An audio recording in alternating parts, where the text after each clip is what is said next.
Today, we are tackling one of the most important ideas in the whole climate conversation: Scope 1, 2, and 3 emissions. What is the actual difference between them? And, why does it matter so much? Let's get into it. So, you see a company talking about its climate impact, right? But what are they really counting? Is it just the obvious stuff like the smoke coming out of a factory? Or is there a much, much bigger story hiding just beneath the surface? For the longest time, getting a straight answer to that question was, well, it was messy. That's why a global standard was created. It's called the Greenhouse Gas Protocol. And what it does is it gives everyone a common language by breaking a company's entire footprint into three simple categories, or scopes. All right, let's start at the very center of it all. Scope 1. This is all about a company's direct emissions. So what do we actually mean by direct? Well, it's pretty much what it sounds like. These are the emissions that come from sources a company literally owns or has direct control over. Think of it as the carbon footprint they create themselves right on site. Okay, let's paint a picture. Imagine a big logistics company. The exhaust puffing out of their entire fleet of delivery trucks, that's Scope 1. The natural gas furnace that's burning to heat their giant warehouse, yep, that's Scope 1 too. Even something as small as refrigerants leaking from the office air conditioning units, that counts.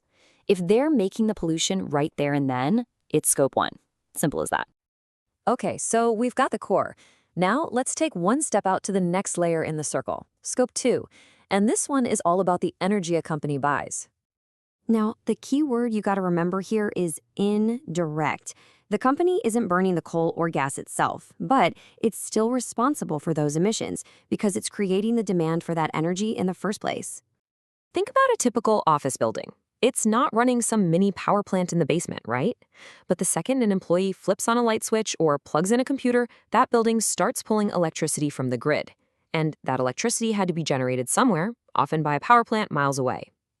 All of the emissions from that power plant that were created just to power that office, that's Scope 2.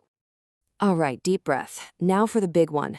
Seriously, this is the category that changes everything and shows a company's real footprint. Welcome to Scope 3, the entire value chain.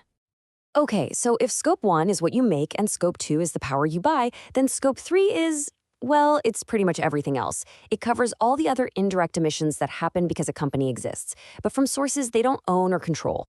And the scale here is just massive. Let's go back to our logistics company. Scope 3 includes the emissions from the factory that built their trucks in the first place. It includes every single business flight an employee takes. It even includes every employee's daily commute to and from work. It's the waste their buildings generate, and it's even the emissions created when a customer uses their shipping services. It is the full ripple effect of their business. As you can probably guess, trying to measure all of that is incredibly difficult. It's a huge challenge. But, and this is the big but, for most companies, this is where the vast, overwhelming majority of their carbon footprint is actually hiding.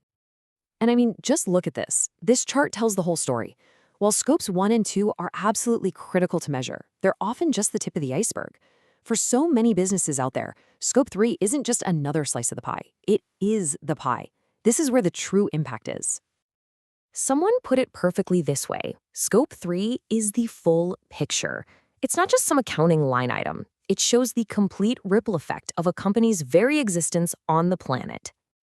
So we've walked through all three. Now let's put it all together and talk about why this whole framework is so important for actually making a difference. So let's do a super quick recap. Scope 1, that's your direct impact, like exhaust from your own trucks. Scope 2, that's indirect, from the electricity you buy. And Scope 3, that's the huge indirect impact from your entire value chain, from employee commutes to how your products are made. Or here's an even simpler way to think about it. It's just three questions. 1, what emissions do you create directly? 2, what emissions does your energy use create? And 3, what emissions does your entire business ecosystem create? And that, right there, is why this all matters so much.